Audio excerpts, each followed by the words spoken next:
Dinamani talkies நேயர்களுக்கு வணக்கம். இன்னைக்கு நம்ம எந்த படத்தை பற்றி பார்க்க போகிறோம் அப்படின்னா, India's first C fantasy adventure படமான ஜிவி பிரகாஷ் நடிப்பில் கமல் பிரகாஷ் இயக்கத்தில் வெளியாகி இருக்கிற கிங்ஸ்டன் திரைப்படத்தை பற்றி தான் பார்க்க போகிறோம்.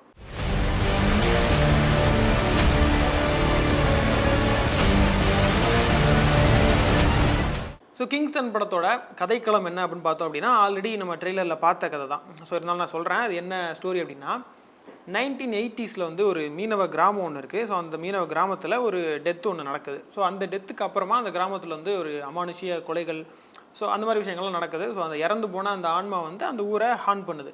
ஸோ அதனால் அந்த ஊர் மக்கள்லாம் என்ன பண்ணுறாங்க அப்படின்னா, இதெல்லாம் சரிப்பட்டு வராதுன்னு சொல்லி ஒரு பாதிரியாரை கூப்பிட்டு வராங்க. கூப்பிட்டு வந்து என்ன பிரச்சனை ஏது பிரச்சனைன்னு பார்த்தா, ஸோ அந்த இறந்து போனவரோட பாடி வந்து இந்த ஊர் மண்ணில் புதைக்கப்பட்டிருக்கிறது தான் இந்த பிரச்சனைக்கு காரணம். ஸோ அதனால் அந்த பாடியை வந்து நீங்கள் கடலில் போட்டுறது தான் வந்து இதுக்கு ஒரே சொல்யூஷன்ற மாதிரி அந்த பாதிரியார் சொல்லிடுறாரு. ஸோ அதனால் ஊர் மக்கள்லாம் என்ன பண்ணுறாங்க அப்படின்னா, அந்த பாடியை வந்து சவப்பெட்டியோடு எடுத்து கொண்டு போய் அந்த கடலில் போட்டுறாங்க. கடலில் போட்டதுக்கப்புறமா அந்த ஆன்மா என்ன பண்ணுது அப்படின்னா, அந்த கடலை வந்து கைக்குள்ளே போட்டுக்குது.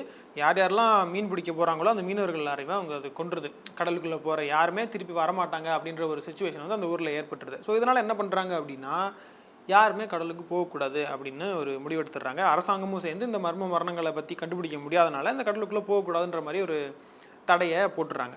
ஸோ அந்த மொத்த கிராமமே, அந்த மீனவ கிராமமே வந்து மீன்பிடி தொழிலில் விட்டுருது. சில பேர் வேறு தொழில் தேடி போயிடுறாங்க, சில பேர் வந்து வேறு ஊரில் மீன்பிடி தொழில் பண்ணி பொழைச்சிட்ருக்காங்க. ஸோ இந்த மாதிரி ஒரு சுச்சுவேஷனில் காலங்கள் நகர்ந்து ஒரு 40-50 வருஷத்துக்கு அப்புறமா வந்து ஜிவி பிரகாஷ் அதே ஊரில் பிறந்து வளர்றாரு. ஸோ அவரும் இந்த கதையெல்லாம் கேட்குறாரு.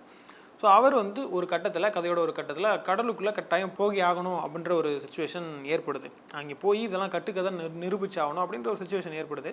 ஸோ அது என்ன சுச்சுவேஷன், உண்மையிலேயே அந்த 1980s இறந்து போன ஆள் யார், அவரோட கதை என்ன, ப்ளஸ்ஸு கடலுக்குள்ளே போகிற மீனவங்களுக்கு நிஜமாவே என்ன ஆகுது அப்படின்ற கேள்விகளுக்கு விடையளிக்கிற ஒரு கதைக்களமாக தான் இந்த கிங்ஸ்டன் இருக்குது அப்படின்னு சொல்லலாம். ஃபஸ்ட்டு கிங்ஸ்டனில் ஆக்டிங் அப்படின்னு பார்த்தோம் அப்படின்னா, இது ஜிவி பிரகாஷோட 25வது படம். ஸோ அவரோட ஃபஸ்ட்டு படத்தோடு நம்ம கம்பேர் பண்ணோம் அப்படின்னா, அவருக்கு ஃபஸ்ட்டு படத்துக்கு அவருக்கு வந்து விமர்சனங்கள் அது எல்லாத்தையும் சேர்த்து நம்ம பார்த்தோம் அப்படின்னா, 25வது படத்தில் கண்டிப்பாக கொஞ்சம் பெட்டராக இருக்காரு அப்படின்னு சொல்லலாம். நல்லா நடிச்சிருக்காரு இந்த படத்தில்.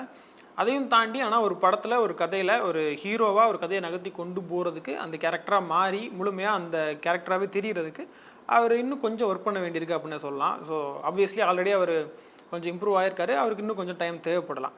வெறும் அந்த ஊர் ஸ்லாங் மட்டுமே வந்து அந்த கேரக்டராகவே நம்மளை காட்டிடுறது அப்படின்றத மனசில் வச்சுக்கிட்டு இருந்தோம் அப்படின்னா, இந்த கதையில் அந்த வெறும் ஸ்லாங் மட்டுமே அவருக்கு அந்த கேரக்டர் ஆகிறதுக்கு உதவலை அப்படின்றது நம்மளுக்கு புரிய வரும்.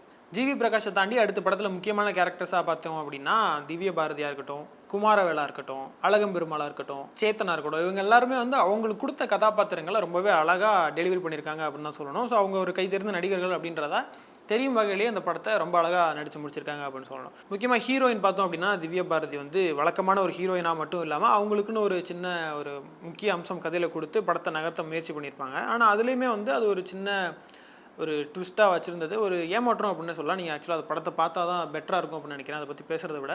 ஸோ அந்த இடம் வந்து அந்த ஹீரோயின் சிச்சுவேஷன் வந்து கொஞ்சம் ஒரு டிசப்பாயின்மெண்ட்டாக இருந்தது அப்படின்னு சொல்லலாம். அடுத்ததாக ஜிவி பிரகாஷோட தாத்தாவாக வர அந்த குமாரவேல் கூட அவருக்கு முக்கியமான கதாபாத்திரமாக தெரிஞ்சாலுமே கூட அவர் வெறும் ஒரு கதை சொல்கிற ஒரு தாத்தாவாக மட்டுமே பயன்படுத்துறது ஒரு சின்ன குறையாக சொல்லலாம் அப்படின்னு நினைக்கிறேன். நான் ஒரு ஸ்ட்ராங்கான கேரக்டர், ஆனால் அவரை வெறுமனே அந்த ஒரு கதை சொல்கிறதுக்கும், கடலுக்குள்ளே போகாது அப்படின்னு சொல்கிறதுக்கும், அந்த பேரனை நினச்சி டிசப்பாயின்மெண்ட் ஆகிற ஒரு ஆளாக மட்டுமே வச்சுருந்தது அந்த கதாபாத்திரத்தோட ஒரு ஸ்ட்ராங்னஸை, ஒரு வலிமையை குறைச்ச மாதிரியான ஒரு ஃபீலை கொடுத்தது அப்படின்னு சொல்லலாம். அடுத்ததாக கண்டிப்பாக மென்ஷன் பண்ணி ஆக வேண்டிய முக்கியமான கேரக்டர்ஸ் யார் அப்படின்னு பார்த்தோம் அப்படின்னா, ஜிவி பிரகாஷுக்கு ஃப்ரெண்டாக வர்ற அந்த 3 பேருமே வந்து அந்த 3 பேருமே நம்ம ஏற்கனவே பல படங்களில் சின்ன சின்ன ரோல்ஸ் பண்ணி நம்ம பார்த்துருப்போம். அதில் ஒரு ஆளாக வந்து இந்த இன்ஸ்டாவில் வீடியோஸ்லாம் பண்ணி பிரபலமான அந்த அருணாச்சலேஸ்வரன் அவரும் இருந்திருப்பார். ஸோ அவங்க 3 பேருமே வந்து ஒரு முக்கியமான ரோல் அவங்களுக்கு. செகண்ட் ஹாஃப் ஃபுல்லாமே வர்ற ரொம்ப கம்மியான கேரக்டர்ஸில் அவங்களும் 3 பேர். ஸோ கதையை நகர்த்தி கொண்டு போகிறதுல ஒரு பெரிய பங்கு அவங்களுக்கு இருக்குது. அதை ரொம்ப அழகாக பண்ணியிருந்தாங்க அப்படின்னு தான் சொல்லணும். முக்கியமாக அந்த அருணாச்சலேஸ்வரனும் அவர் காமெடியாகவே பார்த்துட்டு இருந்தோம். அவர் வந்து இதில் ரொம்ப சீரியஸாகவும் பண்ணியிருப்பார், பயப்படுற மாதிரியும் ரொம்ப பிரமாதமாக பண்ணியிருப்பார் அப்படின்னு சொல்லலாம். அவர் ஃபேன்ஸ் எல்லாருக்குமே வந்து ஒரு சாட்டிஸ்ஃபைங்கான ஒரு ஃபீல் அவர் இந்த படம் மூலமாக கொடுத்துருக்காரு. அடுத்ததாக மியூசிக்னு பார்த்தோம் அப்படின்னா, இந்த படத்துக்கு ஜிவி பிரகாஷ் தான் மியூசிக் போட்டிருக்காரு. அவர் பின்னணி இசைன்னு பர்டிகுலராக பார்க்கும்போது, பேக்ரவுண்ட் ஸ்கோர்னு பார்க்கும்போது வழக்கமாக எல்லா படத்துக்கும் போடுற மாதிரியே ரொம்ப பிரமாதமாக போட்டிருக்காரு அப்படின்னு தான் சொல்லணும். அந்த சீனுக்கு ஏற்ற மாதிரி, பர்டிகுலராக அந்த இன்டென்சிட்டிக்கு ஏற்ற மாதிரி ரொம்பவே அழகாக ஸ்ட்ராங்கான மியூசிக் கொடுத்து அழகாக டெலிவரி பண்ணியிருக்காரு. ஆனால் சாங்ஸ் அப்படின்னு பார்க்கும்போது வழக்கமாக மனசில் நிற்கிற ஒரு ஜிவி சாங்ஸாக இந்த படத்தில் எதுவுமே இல்லை அப்படின்னு தான் சொல்லணும். ஒரு இன்டர்வல் பிளாக்கில் ஒரு சின்ன பாட்டு வரும், அந்த பாட்டு நல்லா இருந்தது வெளியே. அதுக்கப்புறம் இன்டர்வலுக்கு அப்புறம் ஒரு பாட்டு வரும், அதுவும் கூட கொஞ்சம் மனசில் நிற்கிற மாதிரியான ஒரு பாடலாக இருந்ததே தவிர அடுத்து வந்து எந்த பாட்டும் சரி, ஒரு ஹீரோ இன்ட்ரடக்ஷனுக்குன்னு ஒரு பாட்டு வரும், அந்த பாட்டுமே சரி, ஒரு ஜிவி அப்படின்ற டேகுக்கு ஏற்ற ஒரு லெவலில் பாடல்கள் இல்லைன்றது ஒரு ஏமாற்றம் அப்படின்னு நம்ம சொல்லலாம். அடுத்தது அந்த படத்தில் ரொம்ப பெரிய பார்ட் ப்ளே பண்ணியிருக்கிறது வந்து விஎஃப்எக்ஸ். ஏன்னா அந்த கடல் சீன்ஸாக இருக்கட்டும், செகண்ட் ஹாஃப் ஃபுல்லாமே வந்து கடலில் தான். ஸோ அதனால் விஎஃப்எக்ஸ் சீன்ஸ்லாம் ரொம்ப பெரிய பங்கு ஆற்றிருக்கு இந்த படத்தில். அது எப்படி பண்ணியிருக்காங்க அப்படின்னா, இந்த படம் ரொம்ப பிரம்மாண்டமான பட்ஜெட்டில் உருவாகலை. ஃபஸ்ட்டு விஷயம், குறிப்பிட்ட பட்ஜெட்டில் ஒரு டைட் பட்ஜெட்டில் தான் பண்ணியிருப்பாங்க. அந்த பட்ஜெட்டில் இப்படி ஒரு விஷுவல் கொடுத்தது ரொம்பவே பெரிய விஷயம் அப்படின்னு தான் சொல்லணும். ஏன்னா பெரிய பெரிய பட்ஜெட்டில் உருவாகிற படங்கள் கூட விஎஃப்எக்ஸில் நம்மளை சாட்டிஸ்ஃபை பண்ண முடியாத, நம்ம முகம் சுளிக்கிற அளவில் என்னடா இது அப்படின்னு பார்க்குற அளவில் விஎஃப்எக்ஸ் இருக்கிறதுனால பார்க்க முடியுது. அந்த சுச்சுவேஷனில் சின்ன பட்ஜெட்டில் இப்படி ஒரு அவுட்புட்டை கொடுக்க ட்ரை பண்ணது ரொம்ப பாராட்டுக்குரிய விஷயம் அப்படின்னு தான் நான் நினைக்கிறேன்.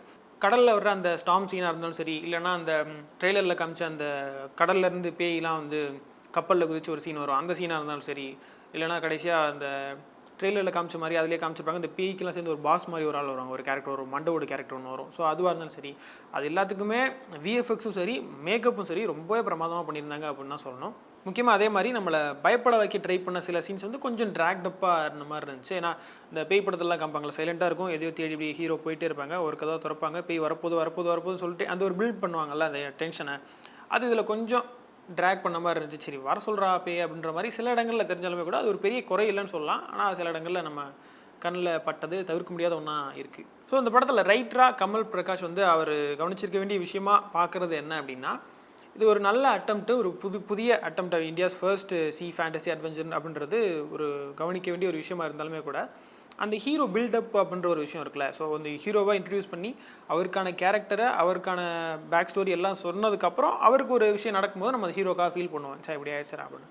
வெறுமனே ஒரு ஹீரோவை இறக்கி அவர் ஒரு பாட்டுக்கு டான்ஸ் ஆட விட்டுட்டு அவருக்கு ஒரு பிரச்சனைகள் நம்ம கொடுக்கும்போது எந்த அளவுக்கு வியூவர்ஸால் ஹீரோவோட கனெக்ட் ஆக முடியும் அப்படின்ற கொஷின் மார்க் எழுது. ஏன் அப்படின்னா, இந்த படத்தில் ஜிவி பிரகாஷ் வந்து கடலுக்குள்ளே போனதுக்கப்புறம் எல்லா கேரக்டர்ஸுமே பயப்படுவாங்க. ஸோ அந்த பேய் அந்த விஷயங்கள்லாம் பார்த்ததுக்கப்புறம் எல்லாருமே பயப்படுவாங்க. ஆனால் ஜிவி பயப்படவே மாட்டார். அவர் சண்டைக்கு வாடான்ற மாதிரி நிற்பார் பேய் கூட. அதுக்கான பேக்ரவுண்ட் என்ன, அவர் ஏன் இவ்வளோ தைரியமாக இருக்காருன்றதுக்கு ஒரு சின்னதாக ஒரு விஷயம் இருந்திருக்கணுமோ அப்படின்னு பட்டுச்சு. ஏன்னா வெறுமனே அவர் ஹீரோன்றதுனால அவர் இவ்வளோ தைரியமாக இருக்கார் அப்படின்ற மாதிரி நம்ம சொல்லிட முடியாது இல்லையா, அது ரொம்ப கிளீஷியவான ஒரு விஷயமா இருக்கும். ஸோ அதில் அவருக்கான ஒரு கேரக்டரிஸ்டிக்ஸை, அவருக்கான ஒரு பில்டப்பு இல்லாமல் போனது இந்த படத்தோட ஹீரோவோட வியூவர்ஸ் ஒன்றி போகிறத தடுத்த மாதிரியான ஒரு ஃபீலை கொடுத்தது அப்படின்னு சொல்லலாம். அதே மாதிரி ஜிவிக்கு மட்டும் இல்லை, ஜிவி கேரக்டருக்கு மட்டும் இல்லை, இதில் வந்து நிறைய கேரக்டர்ஸுக்கு இந்த மாதிரி ஒரு சின்ன ஃபாலோ அப், பேக் ஸ்டோரி, இல்லை அந்த பில்டப், அந்த கேரக்டர் கொஞ்சம் கொஞ்சமாக பில்டப் பண்ணி ஒரு ஸ்டேட்டுக்கு கொண்டு வந்து அதுக்கப்புறம் அவங்கள இந்த மாதிரியான பிரச்சனைகளுக்கு இன்ட்ரடியூஸ் பண்ணி வைக்கிற அந்த ஸ்டேட்டஸ் மிஸ் ஆன மாதிரி தெரிஞ்சுது. எக்ஸாம்பிளுக்கு ஜிவி பிரகாஷோட ஃப்ரெண்டாக வர்ற கேரக்டர்ஸுக்கு ஒவ்வொரு ஆளுக்கும் ஒரு பேக் ஸ்டோரி இருந்தது, ஹீரோயினுக்கும் சரி, அப்புறம் அந்த ஒருத்தருக்கு அவங்க அக்கா இறந்து போயிருப்பாங்க, அதுவாக இருந்தாலும் சரி, அதெல்லாம் இருந்தது. ஆனால் இந்த அருணாச்சலேஸ்வர் அப்படின்றவருக்கு அவருக்கு என்ன பேக் ஸ்டோரின்றது பெருசாக சொல்லாத ஒரு ஃபீல் கிடச்சிது. ஏன்னா அவர் பல பிரச்சனைகள் இந்த போட்டுக்குள்ளேயே ஃப்ரெண்ட்ஸ்லாம் காணாமல் போகும்போது அவர் தான் மற்ற எல்லாருக்கும் முன்னாடி அவர் தான் போய் தேடுவார், எங்கள் ஃப்ரெண்ட்ஸ் எங்கே போனாங்கன்ற மாதிரி. என்ன தான் பேயெலாம் இருந்தாலுமே கூட அவர் இறங்கி போய் தேடிட்டு இருப்பார்ல. ஸோ அந்த மாதிரி விஷயங்களுக்கு அவருக்குன்னு ஒரு சின்ன விஷயம், ரொம்ப பெருசாக இல்லைனா சின்ன சின்ன விஷயங்கள் இந்த மாதிரி கேரக்டர்ஸ்க்கு ஆட் பண்ணி ஒரு கேரக்டரை டிசைன் பண்ணியிருந்தால் இந்த கதையோட அழகாக ஒன்றி போயிருக்கலாமோ அப்படின்ற ஒரு சின்ன ஏக்கம் இருக்குது அப்படின்னு சொல்லலாம். ஓவராலாக ஒரு நல்ல கான்செப்டில், ஒரு நல்ல அட்டம்ப்டில், ஒரு நல்ல க்ரியேட்டிவ் ப்ளே கிரவுண்டில் ஸ்க்ரீன் ப்ளே கொஞ்சம் மாற்றியிருந்தா, ஸ்க்ரீன் ப்ளே கொஞ்சம் ட்வீக் பண்ணியிருந்தா, இன்னும் கொஞ்சம் இன்ட்ரெஸ்டிங்காக கொண்டு போயிருந்தா இந்த படம் யூனிக்காக இருந்திருக்கும் அப்படின்றதுல எந்த சந்தேகமும் இல்லை அப்படின்னு தான் சொல்லணும். ஓவராலாக பார்த்தோம் அப்படின்னா, India's first C fantasy adventure அப்படின்ற டேக்கில் ரிலீஸ் ஆகிருக்கிற இந்த படம் ட்ரெய்லர் மூலமாக நம்மளுக்கு கிடைச்ச எக்ஸ்பெக்டேஷன்ஸை முழுக்க ஃபுல்ஃபில் பண்ணல அப்படின்னாலுமே கூட சமீபத்தில் வெளியாகி நம்மளை ரொம்ப போர் அடிக்க வச்ச படங்களோட வரிசையில் கண்டிப்பாக இந்த படம் சேராது அப்படின்னு தான் சொல்லணும். அவ்வளோ போரிங்காக ட்ராகிங்காலாம் இந்த படம் இல்லை, நல்லபடியாகவே போகுது. நீங்கள் ஃபேண்டசி திங்ஸ் விரும்புவீங்க, ப்ளஸ் இந்த மாதிரி குட்டி விஎஃப்எக்ஸ் திங்ஸ்லாம் உங்களுக்கு பிடிக்கும், அது மட்டும் இல்லாமல் அங்கங்கே சின்னதாக ஜம்ப் ஸ்கேர் மூமெண்ட்ஸ்லாம் அங்கங்கே இருக்குது. ஸோ இதெல்லாம் நீங்கள் விரும்புவீங்க அப்படின்னா கண்டிப்பாக நீங்கள் இந்த படத்தை போய் தியேட்டரில் என்ஜாய் பண்ணலாம் அப்படின்னு நினைக்கிறேன். இட்ஸ் குட் வாட்ச் தான். ஸோ இந்த வீடியோ உங்களுக்கு பிடிச்சிருந்துச்சு அப்படின்னா லைக் பண்ணுங்கள், ஷேர் பண்ணுங்கள். நீங்கள் படம் பார்த்துருந்தீங்க அப்படின்னா உங்களுக்கு பிடிக்காத விஷயங்கள்லாம் கீழே கமெண்ட் பண்ணுங்கள். தினமணி சேனலை சப்ஸ்கிரைப் பண்ணுங்கள்.